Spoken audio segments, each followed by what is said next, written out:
À ton avis, à quoi ressemblera le monde en 2200? Cette question, c'est celle que pose chaque année le médiagriste à son lectorat à l'occasion du concours de nouvelles Imagine 2200.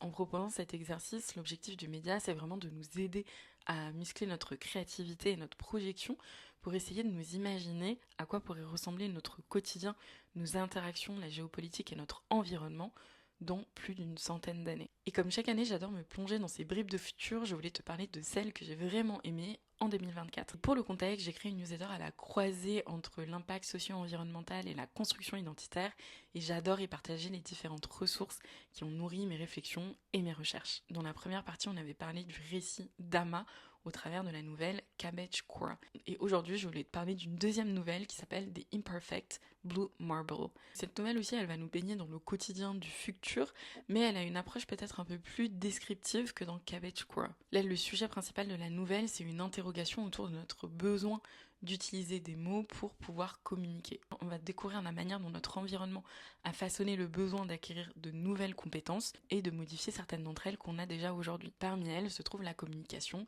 et l'utilisation des mots. Et la voix qui va accompagner cette exploration futuriste nous plonge dans l'histoire de Ben qui semble être atteint de mutisme. Je ne vais pas t'en dire plus comme c'est une nouvelle, donc un récit assez court, mais je t'invite vraiment à aller y faire un plouf.